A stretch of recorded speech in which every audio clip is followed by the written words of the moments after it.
we also want to focus in on Saturday. Dean, it's Stakes Day, but we can't wait to see Nature Strip, I guess, again after winning the Everest. And we know the horses become more consistent. In the good old days, I guess, there was always a couple of good runs, and then there was just that run that was not the best. But he just seems really overall horse now, doesn't he?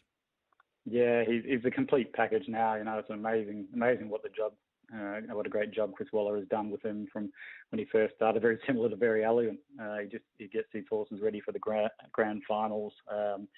In the 4 years that the Everest has been run, the winner of this race has come out of the Everest, and Nature Strip is the only runner in the race who's come out of the Everest. I've got no issues with him. This is, he had 2 grand finals this season, for the Everest and this race, and I think it's just very, very hard to see him getting beaten, and really he'd have to fail for anything to get close to him. Right now he's $1.35 to win the race. The nearest to him is Bella Nipotina at $9, and Splintex September run, they're all around that 15-17. Ranch Hand at $13 and $2.35 the place. But I think, no thought of the Coolmore winner going there. They're going to protect that horse going forward, but Nature Strip, can't wait to see it again down the straight. The Mackinnon is an interesting race, Dean. I just want to have a look at what they're betting at this race at the moment, Bet365. So Homesman goes there 21, Cascadian 13 with Superstorm, Zaki at $2.50, Darlasan 26, and then down the bottom you've got Moanga 9, Private Eye 9, travels down tonight, Colette at 5, and Hungry Heart at 9. James McDonald told us yesterday morning, Dean, he jumped aboard Zaki on Melbourne Cup morning and couldn't fault the work. So I guess it's just that little hiccup along the road on Cox Plate with that temperature rise. Yeah, and look, that's the query. He's having to come here off a 4-week break. He's missed that Cox Plate run. He's had that temperature issue, and he's also coming off a substandard run. When he only managed to run third last start.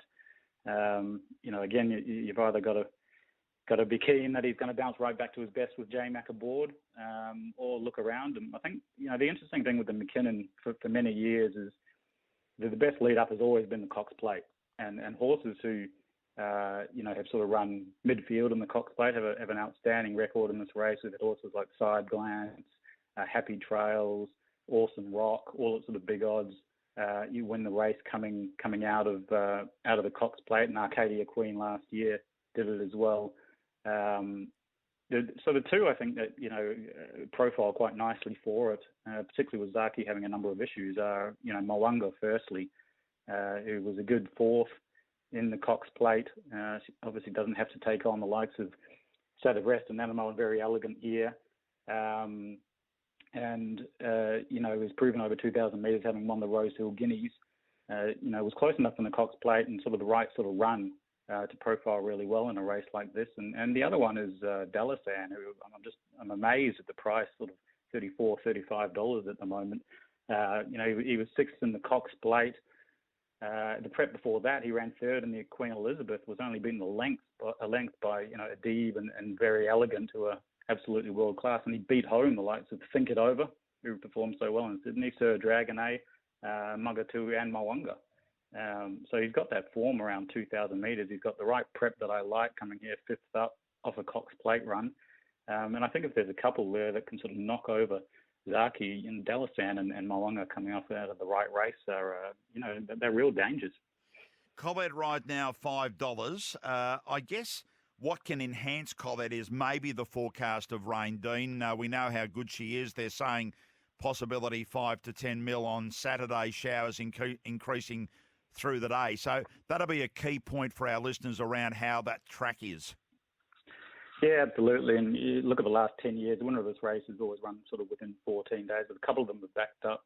Magic Wand managed to win it backing up of the Melbourne Cup, and Tosin Stardom managed to back up winning or running in the Cantala. So I can't knock Colette at all. She was really impressive winning the Empire Rose on a good track. And as you say, any sting out of the ground is just much, much better for her. She's won sort of 6 from 8 on soft and heavy tracks. So the step up to 2,000, she hasn't done that, for some time. And I think it's just going to suit her really well. And she's absolutely another danger.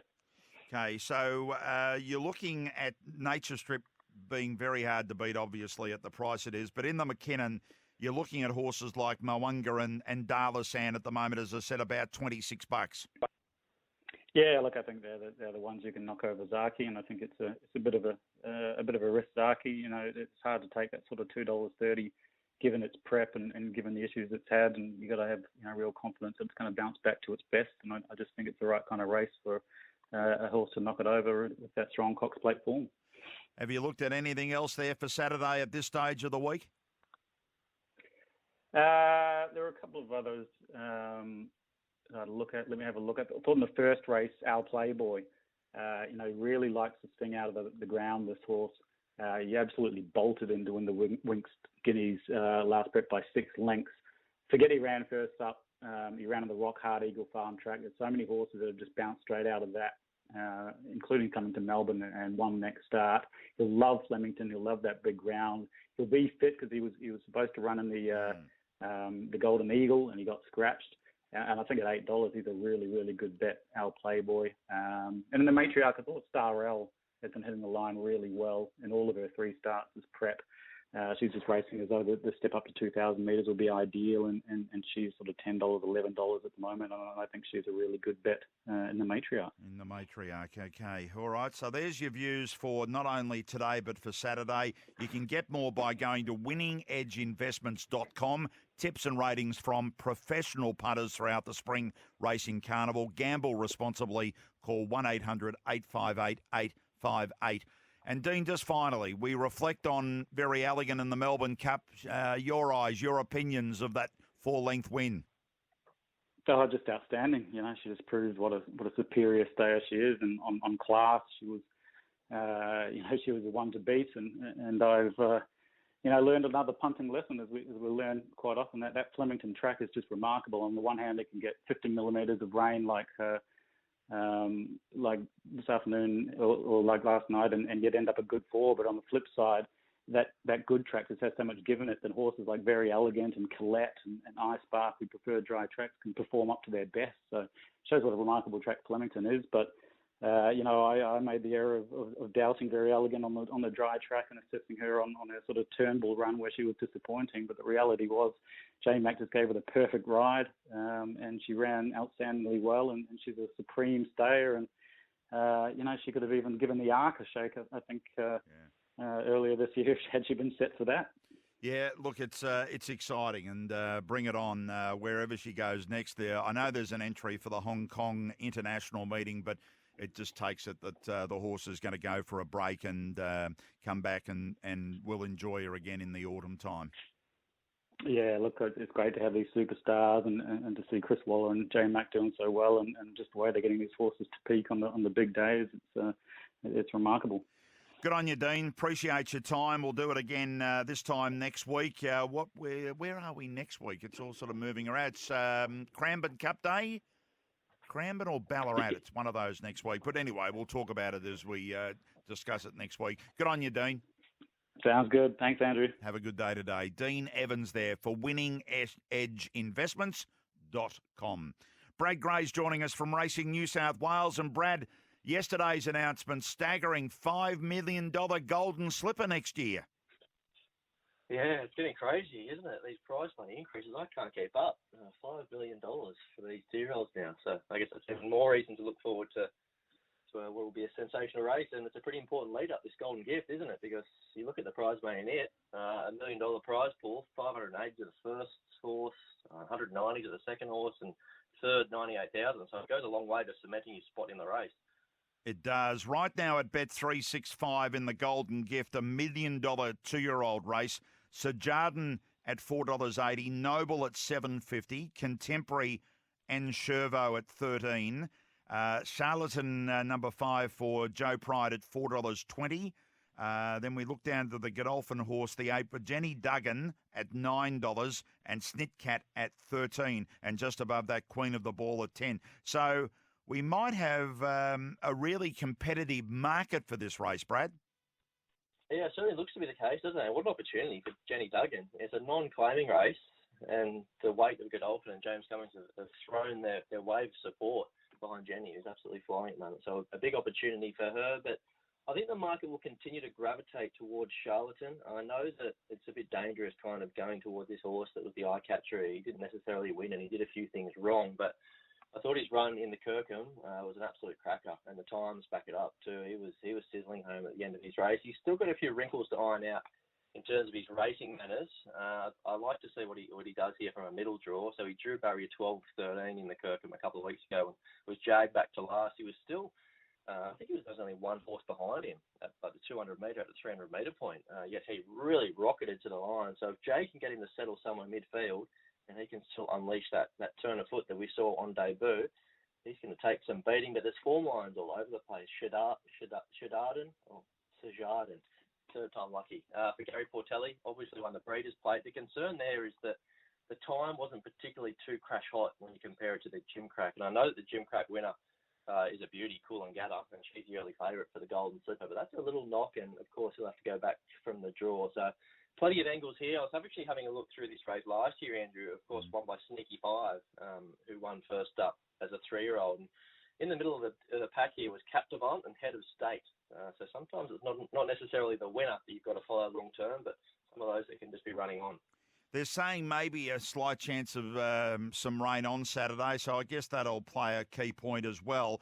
It is interesting talking to a few of the rival trainers this week. They all feel that Joe Pride's is the one to beat, that they just think that the horse will make improvement. There must be word around that Joe likes the horse as well. So, you know, whether they're trying to push away from their own, but they're certainly thinking that Charlatan is the one to beat. Yeah, I think so. Joe's a pretty straight shooter, isn't he? So if he likes it, he'll do as much. Interesting first starter here at Ebha for Peter and Paul Snowden. Really nice trial. Drawn a sticky gate, but looking at the makeup of this mat, you've got a fellow debutant, Mount Brilliant, trained by Gay and Adrian and ridden by Tim Clark. I imagine it makes a beeline to the front, and that maybe gives Ebha a cart across. So maybe that draw isn't too bad in terms of breaking this race down. The other runner that I think is a big hope is Queen of the Ball for Richard Michael Friedman. She showed a stack of speed to only just go down in that same race through Charlotte and Kirkham. I think she finds the fence here, which could be a big advantage, and she gets the winkers on. So don't be too dismissive of her.